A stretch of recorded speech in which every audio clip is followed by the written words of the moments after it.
debemos amar y cómo lo hemos hecho en el tiempo que ha corrido hasta hoy, ¿no?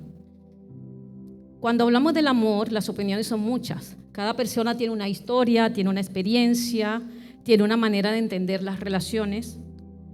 Por eso, más que comenzar preguntándonos qué piensa nuestra cultura sobre el amor, el noviazgo, el matrimonio, la Biblia nos lleva a un lugar mucho más profundo, a nuestro corazón, a nuestro interior.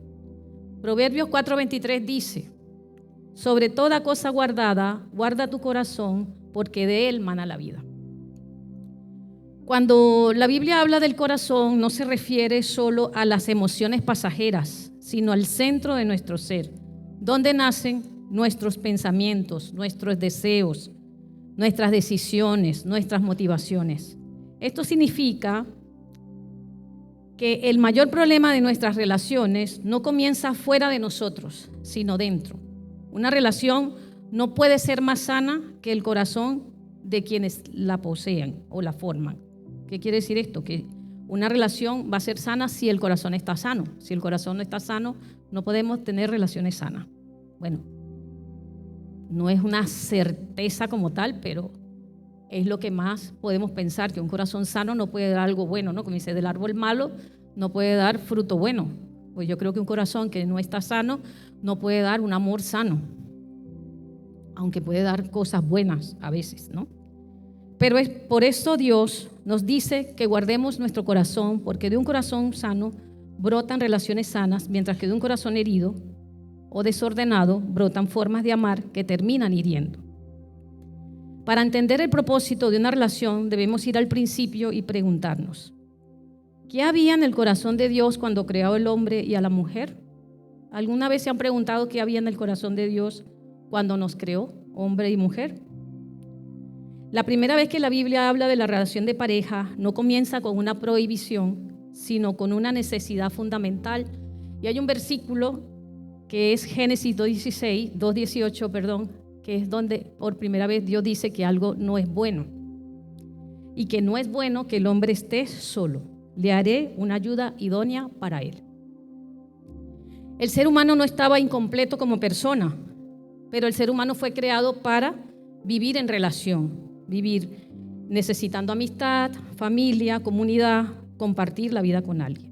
Y ese deseo nació directamente del corazón de Dios. ¿Amén?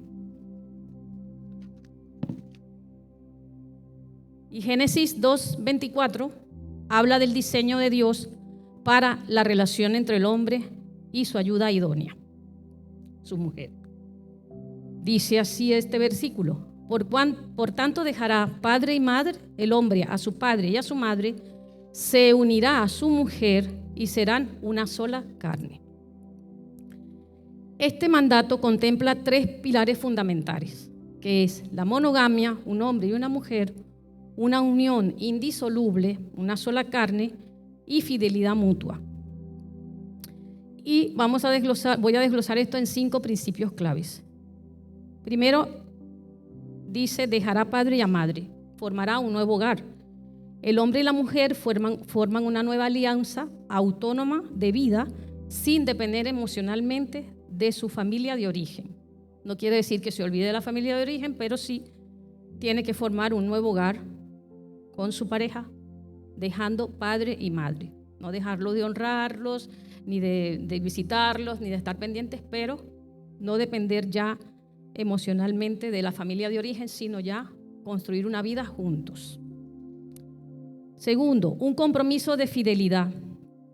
La palabra hebrea para se unirá es dabak, que significa adherirse, aferrarse, permanecer unido y mantenerse fiel.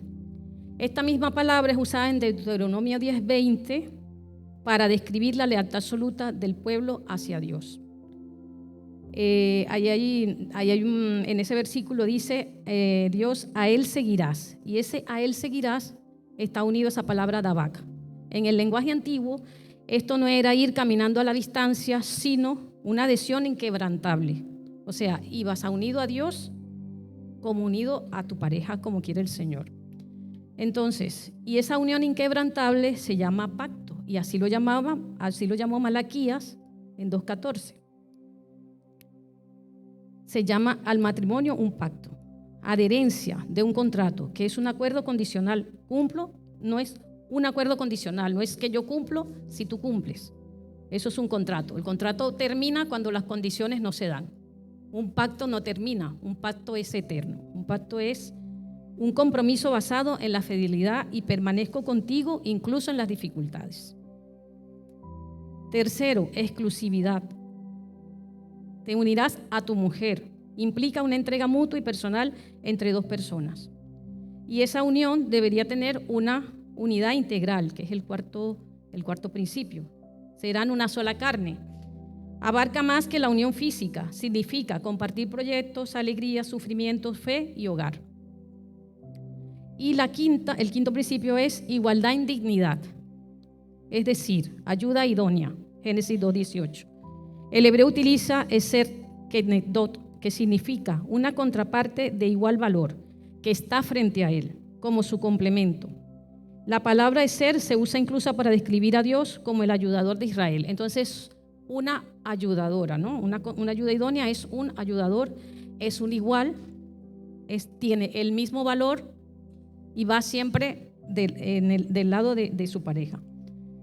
Y esto establece que el hombre y la mujer poseen la misma dignidad.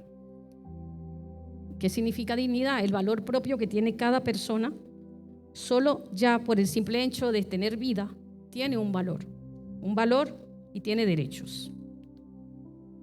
Entonces, Dios los creó iguales, no uno superior al otro o no uno encima del otro, sino complemento el uno del otro con el mismo valor, la misma dignidad, los mismos derechos.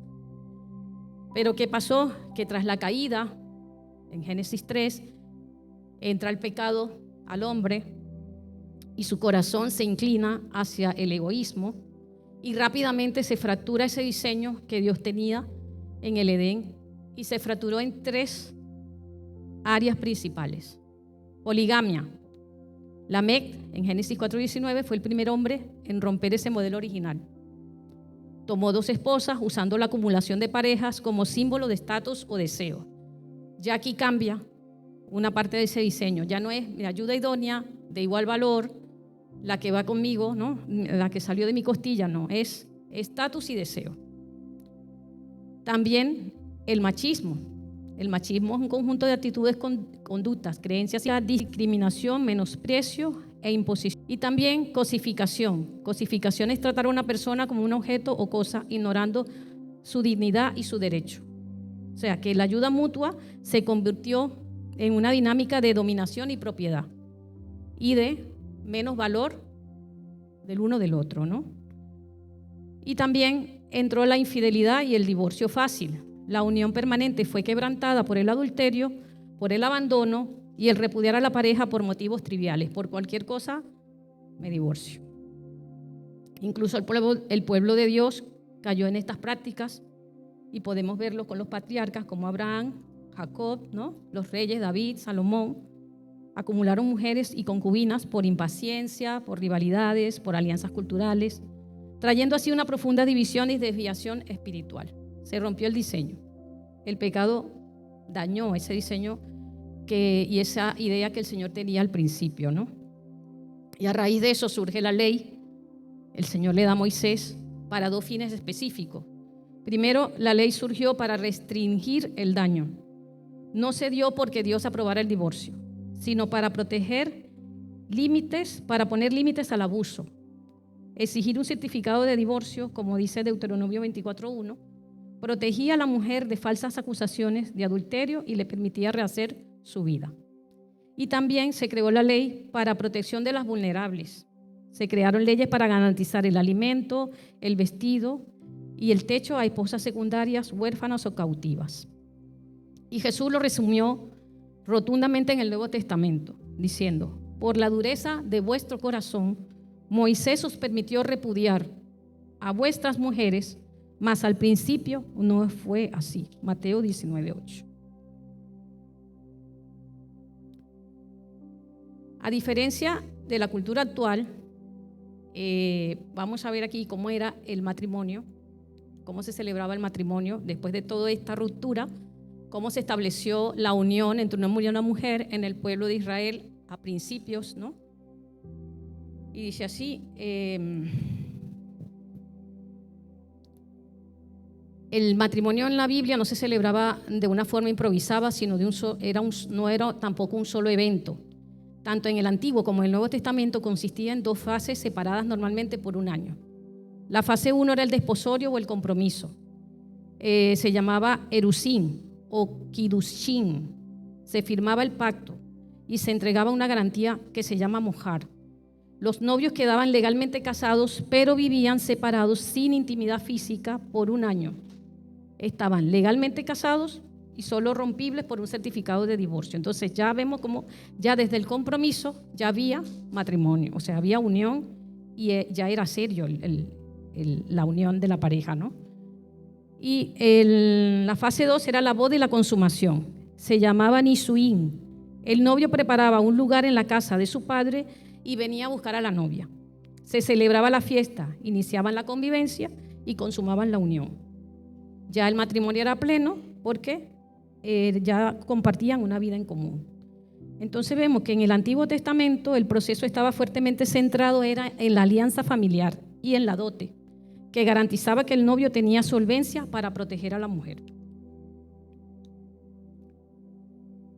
En el Nuevo Testamento, para la época de Jesús, el desposorio se había formalizado aún más con un contrato escrito obligatorio que se llamaba ketubá y requería el consentimiento explícito de la novia. Aquí ya la novia podía decir sí o no. Lo vemos que a diferencia de las costumbres más antiguas o de otras culturas en la antigüedad, donde el padre cedía de forma absoluta, el judaísmo de la época de Jesús requería la aceptación de la mujer. Y eso lo podemos ver en Génesis 24, 56, 58, donde cuando buscaron la esposa para Isaac, y en el versículo 56 dice, y él les dijo, el siervo de Jacob, que fue a buscar esposa para Isaac, no me detengáis, ya que Jehová ha prosperado mi camino, despachadme para que me vaya a mi señor. Ellos respondieron entonces, llamemos a la doncella y preguntémosle. Y llamaron a Rebeca y le dijeron, ¿irás tú con este varón? Y ella respondió, sí, iré. También podemos ver un ejemplo en José y María, en Mateo 1, 18, 19. Este trasfondo explica el caso de María y José. Ellos estaban en fase 1 del compromiso, desposados, pero aún no convivían ni tenían intimidad. Sin embargo, ya la Biblia llamaba a José su marido. Cuando él pensó que María le había sido infiel, no podía simplemente romper un noviazgo, necesitaba terminar con un certificado legal de divorcio en secreto. Esta metáfora de cómo Israel efectuaba las bodas es la metáfora entre Cristo y su iglesia. Esa estructura de 2 fases es la misma imagen de un Nuevo Testamento para explicar el plan de salvación. El desposorio, Jesús pagó el precio del pacto con su sangre y hoy la iglesia está desposada con Cristo. Hoy somos la novia de Cristo, ¿no? Estamos como en el estado del desposorio. 2 Corintios 11:2 lo dice. El año de espera. Jesús fue a preparar un lugar en la casa de su Padre, ¿no? Eso está en Juan 14:2-3. Vamos a leer ahí Juan 14:2-3. ¿Quién lo tiene? Vamos a leer. Hoy vamos a leer un poquito, a ver quién puede leer. Juan 14:2-3, ¿qué dice?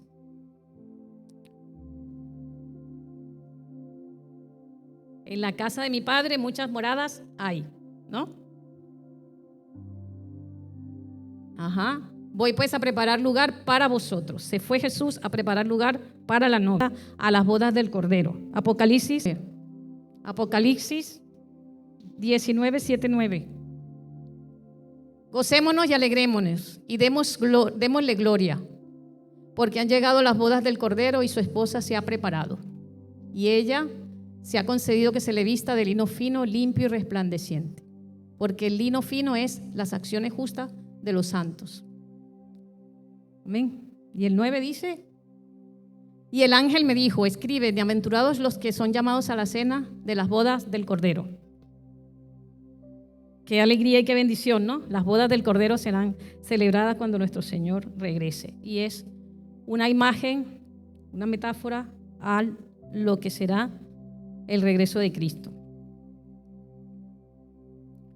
Frente al peso de esta historia bíblica, el origen de los términos que usamos hoy nos recuerda la seriedad de esta preparación. Entonces, hay términos que usamos hoy en día y que se usaban antes, como por ejemplo para describir las relaciones y para describir el matrimonio, se habla del cortejo. El cortejo que proviene del italiano cortellare, que es rendir honores al rey en la corte. Pasó al ámbito romántico como el acto de tratar a la pareja con respeto, con delicadeza, con distinción para ganarse su afecto. ¿Cuántos han recibido cortejo por parte de su pareja? ¿Quién ha cortejado a su mujer, a su futura esposa? Amén. El cortejo, ¿no? Eso ya como que no se ve mucho. Eso de ese trato con delicadeza, ese rendir honores, ¿no? Distinción, ganarse su afecto. Ahora como que no sé, parece que es más salvaje. Vale. ¿Novio o novia? La palabra novio viene del novus maritus y la palabra novia viene de nova nupta. Y no significa estar saliendo con alguien, significa en la antigüedad recién casados. O sea, recién casada o recién casado. Noviazgo, unión de novio o novia con asgo, que es cargo o estado. Es el periodo de preparación intencional para convertirse en recién casado. Esta palabra surge en los siglos XIX y XX cuando los matrimonios arreglados por las familias desaparecieron y los jóvenes ganaron la libertad de elegir a su propia pareja por amor. Parece que antes los matrimonios eran arreglados, la mujer no podía decidir, ni el hombre tampoco. Esta es tu pareja, desde que nacen ya los comprometían y ya era para matrimonio y no había decisión. Ahí solo había compromiso y luego boda. Con el tiempo, como eso ya se fue como cambiando, ¿no? Entonces ya había la necesidad de darle un nombre a ese tiempo de preparación que era libre e informal entre la juventud, ¿no? Y que había un consentimiento mutuo, ya había más libertad de elegir. Entonces ahí aparece la palabra noviazgo. Y eso es destinado a decidir si se debe dar el paso hacia el pacto definitivo. Y una palabra aquí que voy a hacer un paréntesis para explicar, que es la palabra matrimonio. La palabra matrimonio proviene directamente del latín matrimonium. La expresión se compone de dos partes. Mater, que significa madre, la figura materna, y monium significa obligación o estado, similar al que encontramos en palabras como patrimonio, que son los bienes del padre, o testimonio. En la Roma antigua, los juristas distinguían dos figuras jurídicas clave respecto a la familia. El patrimonio, que era el rol, derecho y obligación del padre, o sea, pater, respecto a los bienes y el sustento económico del hogar. Pero el matrimonium era la condición legal y el derecho otorgado a la mujer para convertirse en la madre legítima de los hijos de la familia, garantizando la continuidad de la descendencia y la crianza de los descendientes. Etimológicamente, mientras que el hombre asumía la carga económica, la mujer asumía el cargo u oficio de maternidad. Los juristas romanos como Aulogelio y Modestino explicaban que la palabra llevaba el prefijo mater, madre, y no pater, porque el proceso de la maternidad implicaba un esfuerzo y riesgo físico mucho mayor. La mujer llevaba el peso del embarazo, los dolores del parto, la lactancia, el peligro real de morir al dar a luz. Como el sacrificio físico recaía en la mujer, el pacto legal se nombró en honor a su derecho a ser reconocida y protegida por asumir esa carga. Hoy en día no nos gusta la palabra matrimonio, yo no me caso, yo prefiero vivir así, ¿verdad? Pero vemos cómo, si sabemos qué significa matrimonio, es la ley protegiéndote, ¿no? El consentimiento continuo. Entonces, el matrimonio romano se basaba en hechos, en símbolos sociales y el consentimiento mutuo. La diferencia legal dependía de dos elementos fundamentales. O sea, no existía como ahora existe el matrimonio civil, sino que había un consentimiento mutuo. Para los romanos el matrimonio no era un contrato escrito, sino un estado de voluntad. Era el compromiso público y continuo de tratar al otro como cónyuge legítimo. Si el hombre trataba a la mujer en público con el honor de una esposa y ella lo aceptaba, existía matrimonium. Si esa voluntad se acababa por ambas partes, el matrimonio simplemente se disolvía, lo que hoy llamamos divorcio.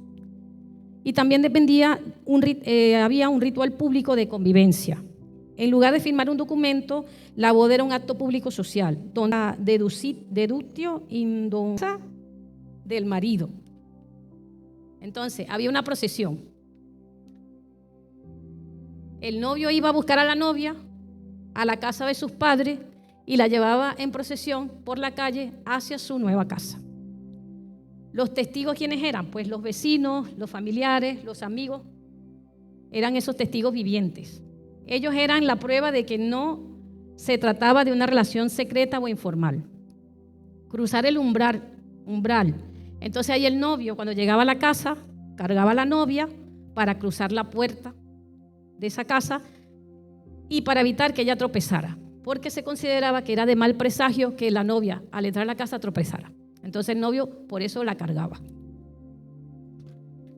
Son cosas que a veces he visto hacer, ¿no? Y no sabemos por qué se hacen, ¿no? Y era por eso. Entonces, esto era lo que era, hemos visto cómo el diseño, ¿no? de Dios, lo que Dios quería con la relación de pareja. Hemos visto cómo lo ha hecho Israel y el mundo antiguo, ¿no? y la Roma. Y ahora cómo son las relaciones actualmente. Hoy en día las dinámicas de pareja se han alejado significativamente del modelo bíblico. Los cambios sociales. Ahora se ha pasado del compromiso duradero a la búsqueda de realización individual rápida, popularizando la unión libre o el amor sin ataduras. El impacto tecnológico. Las aplicaciones de citas promueven cultura de catálogo. ¿Alimentando qué? Alimentando la falsa ilusión que obtienes lo perfecto con un clic. A un clic elijo lo que quiero. Y que siempre hay algo mejor. También hay nuevos fenómenos informales, como el ghosting. El ghosting es desaparecer de la vida de alguien sin dar explicaciones. Estoy viviendo en pareja y de repente se fue. ¿Dónde está? No sé, no dio explicación, se desapareció. Magia.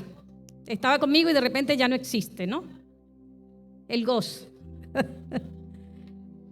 La situationships. Vínculos con intimidad física y afectiva que evitan intencionalmente etiquetas o responsabilidades futuras. Estamos juntos, pero ¿qué son? No somos nada, somos amigos, somos nada, pero estamos juntos. El breadcrumbing. Breadcrumbing es dar migajas de amor o atención emocional, intermitentemente. O sea, dar atenciones mínimas, likes, mensajes ocasionales para obtener el interés sin intención seria. Hoy nos vemos, te vas y puede ser que en 6 meses, 1 año vuelves y nos volvemos a juntar y ya va y viene y ya está. O de lejitos, te amo, te quiero, ay, qué bonito, tal, ¿no? Consumismo afectivo. Usar a la persona mientras satisfaga mis necesidades. Desechar la relación ante la primera dificultad.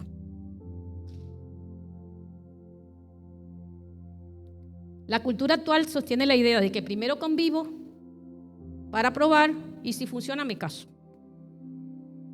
Hay parejas que convivieron durante años y terminaron separadas.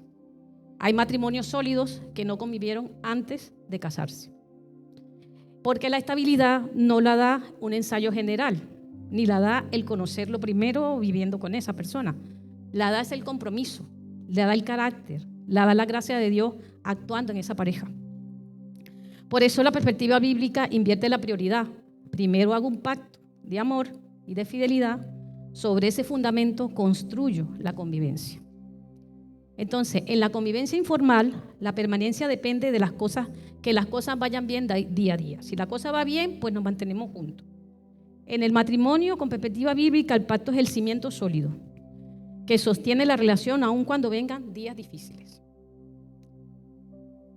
Ante este contraste, muchos nos preguntamos, Si no convivimos bajo el mismo techo, ¿cómo sabré realmente con quién me estoy casando? A una persona se le conoce realmente es al evaluar su carácter y valores, cómo trata a sus padres, cómo trata a su familia y a quienes no pueden darle nada a cambio.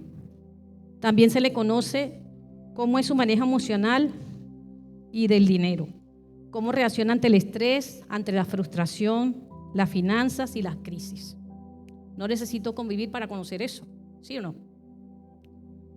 Su capacidad de resolver conflictos, si sabe pedir perdón de corazón, si perdona con gracia y si cumple la palabra. También cómo es su vida espiritual, si tiene una relación genuina con Dios, si busca la santidad y cuáles son sus metas eternas. Todo eso lo puedo observar conviviendo o no conviviendo.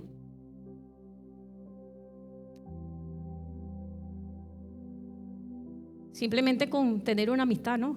Así como tú te conoces con un amigo, tú conoces a alguien, tienes una amistad y sabes todas estas cosas a medida que lo vas conociendo, que interactúas con esa persona, ¿no? Y aquí quiero hacer las metas terrenales y las metas eternas. Las metas terrenales son temporales. Cuando tú tienes una relación, tienes una meta terrenal.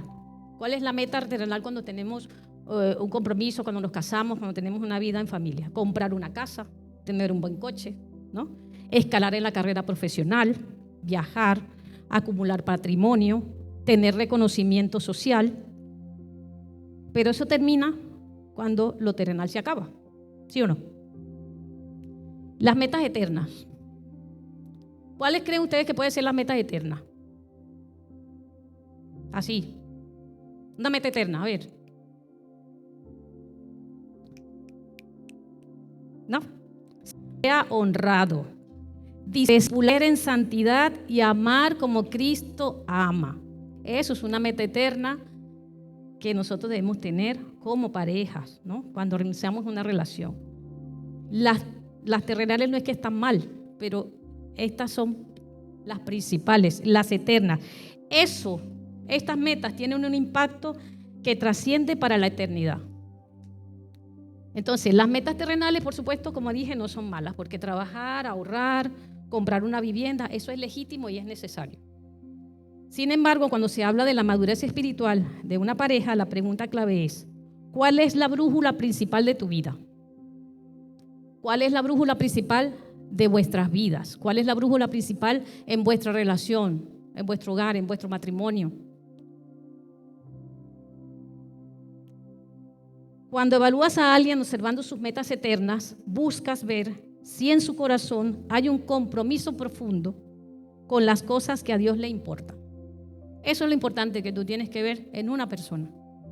Si hay un compromiso profundo por las cosas de Dios, si le importan las cosas de Dios. El desarrollo del carácter espiritual. Su meta principal en la vida ¿es solo ser feliz a toda costa? ¿O es transformarse y parecerse más a Jesús en carácter, amor, paciencia y perdón? El propósito de vida y servicio. ¿Cómo usa su tiempo? ¿Cómo usa sus talentos, sus recursos? ¿Busca solo su propio beneficio o le apasiona servir a los demás, a la iglesia y a la sociedad? Esas son cosas que tenemos que mirar. ¿Cómo es la visión de la familia? Si en el futuro tienen hijos, ¿cuál es el mayor anhelo que pueden tener para ese hijo? ¿Éxito económico, académico o que conozca a Dios y ame al prójimo y viva con integridad? Yo escuché en estos días que había una predica, un comentario, no sé si era uno de estos videos de internet, que hablaba de eso, ¿no? Que tú crías hijos buenos, pero no es suficiente que sean buenos si están espiritualmente muertos. ¿Estás criando hijos buenos o espiritualmente vivos también? Entonces, es bueno que tengan anhelos económicos, académicos, pero que conozcan a Dios y amen al prójimo y vivan con integridad y amen las cosas de Dios. Ese es un hijo espiritualmente vivo. Amén. Trascender el egoísmo.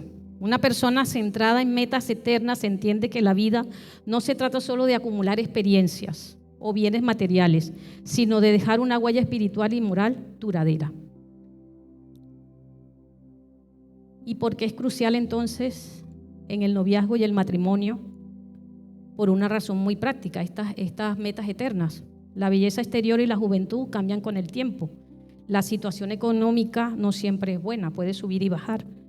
Las metas puramente terrenales pueden cambiar o desvanecerse, pero las eternas perdurarán.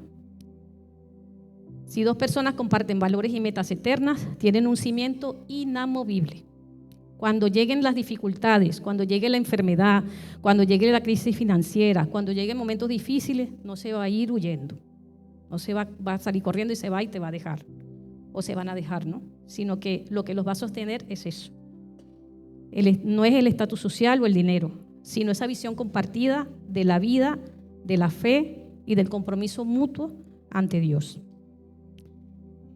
Frente a la fragilidad actual de las relaciones que vemos hoy día, cabe hacernos dos preguntas fundamentales. ¿Estoy permitiendo que Dios transforme mi manera de amar? ¿Y cómo puedo aprender a amar como Cristo ama? El noviazgo no tiene un propósito principal, que es encontrar la esposa perfecta o la persona o el esposo perfecto, no. El noviazgo es que juntos aprendamos a crecer y amar según el corazón de Dios. Discernir si nos está llamando al pacto de matrimonio. Juan 15:13 dice: nadie tiene mayor amor que este, que uno ponga su vida por sus amigos. Y Efesios 5:2 dice: y andad en amor, como también Cristo nos amó y se entregó a sí mismo por nosotros. Cristo nos enseña que amar no es usar a la otra persona para satisfacer mis deseos, sino es entregarse buscando su edificación. Me importas tú, me importa tu vida, necesito ayudarte a crecer en esto. O sea, ese interés de amarse mutuamente de esa manera, ¿no? Entonces, cuando entendemos esto, debemos evaluar. Esta relación, cuando estás en una relación, deberías preguntarte, ¿no? ¿Esa relación me acerca más a Cristo o me aleja más de Él? ¿Estoy aprendiendo con esta relación a servir o solo a exigir y a recibir? ¿Estoy edificando la fe de la otra persona o alimentando mis propios deseos? Si esta relación no terminara en matrimonio, ¿podría yo decir hoy que ambos crecimos espiritualmente gracias a ella? Evidencias prácticas de un amor como el de Jesús. Un amor como el de Jesús no manipula, respeta el tiempo y el proceso del otro. No presiona sexualmente, no exige relaciones físicas como prueba de amor y comprende que el amor verdadero sabe esperar y honra el cuerpo y la dignidad de la otra persona. Sabe que la otra persona tiene un valor, porque Cristo murió por ella también. Amén. Busca a Dios en equipo, no trabaja solo. No se aleja de la fe para estar juntos, sino que busca a Dios para amarse mejor. Busca la santidad en lugar de preguntar, se pregunta, ¿cómo ayuda a esta persona? Y para terminar, porque es cortita, la enseñanza. El llamado de Dios es a buscar desesperadamente a la persona correcta. No es a buscar desesperadamente a la persona correcta, sino a dejar que Él nos transforme en esa persona correcta, en ese alguien que refleja el carácter de Cristo. Cuando Jesús reina en el corazón, la forma en que amamos a nuestros padres, a nuestros amigos, a la pareja, se transforma de manera natural. Porque las emociones pueden encender la llama del romance, pero las promesas románticas que se hacen con emoción no bastan para sostener el hogar. La boda dura un día, pero el verdadero amor se demuestra en la constancia cada día. Y esto lo podemos resumir en una verdad sencilla. La decisión nace en el corazón. El pacto se declara con la boca, pero el matrimonio se vive con la vida. El pacto se pronuncia en un instante ante el altar, pero se vive con la vida entera. En la fidelidad diaria, en la paciencia durante la rutina, en el perdón mutuo ante las ofensas y el compromiso inquebrantable a través de los años. Y por esta razón, el noviazgo no es un juego para consumir emociones. Tampoco es para usar a los demás. Es un tiempo intencional de evaluación y de preparación. Su objetivo final no es simplemente buscar fidelidad temporal o la realización terrenal, es alinearse con las metas eternas. Ese es el objetivo. Construir un lugar con propósito, honrar el modelo de Génesis 2:24 y mostrarle al mundo un reflejo del amor incondicional, fiel y perdonador de Cristo por su iglesia. Recuerda, no midas tu relación por los estándares del mundo ni por la simple cantidad de años que llevan juntos. El verdadero éxito de una pareja, de una familia, de unos esposos, de un matrimonio, no se mide en emociones pasajeras. Se mide en cuánto se parece nuestra vida diaria y su amor al de Jesús. Eso es lo que tenemos que buscar. Parecernos cada día más a Jesús y tener un corazón que ame como ama a Dios. Amén. Nos ponemos de pie, vamos a orar.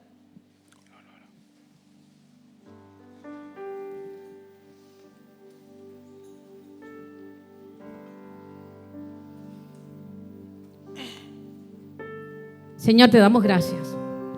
Gracias por tu palabra de hoy. Gracias porque nos muestras, Señor, y pones orden, Padre, en nuestras ideas sobre cómo amar, Señor, sobre las relaciones. Nos pones, Señor, en conocimiento de tu diseño, Padre, de ese diseño que un día tuviste para el hombre y la mujer en sus relaciones, Padre. Gracias, te amamos, Señor, por ser tan especial con nosotros, Señor, por darnos esa oportunidad, Padre, de ser redimidos y de poder corregir, aunque tengamos muchos años con alguien, Señor, esos fallos y esos errores, Señor, como hemos visto el diseño. Gracias, Padre, porque hoy nos muestras que tú quieres una iglesia fiel, porque ese es el modelo, Señor, por el que Cristo viene. Una iglesia fiel, una iglesia sin mancha, sin arruga, una iglesia que no es idólatra, Señor, y que no adultera con otras cosas, Padre. Gracias, Señor. Gracias porque esa iglesia es la que tú vas a venir a buscar, Señor. Una iglesia que está vestida, una novia vestida de lino fino, una novia vestida con vestiduras blancas y sin manchas, Señor. Gracias por enseñarnos hoy, Padre, cómo debemos tener relaciones entre nosotros, Padre. No solamente de parejas, Señor, sino de amistades, de familia, de compañeros de trabajo. Todo vale para ti, Señor. El amor como tú amas, Señor. El amar como tú amas es lo que vale, Padre. Gracias, Señor, por enseñarnos, por darnos de ti, Señor. Gracias porque tú nos guardas, Señor. Y porque las leyes están para cumplirlas, Señor. Gracias. Te alabamos y te damos la gloria solo a ti, Señor, que eres bueno y para siempre es tu misericordia, Padre. Gracias. Gracias, Señor, por este día maravilloso y por este tiempo, Señor.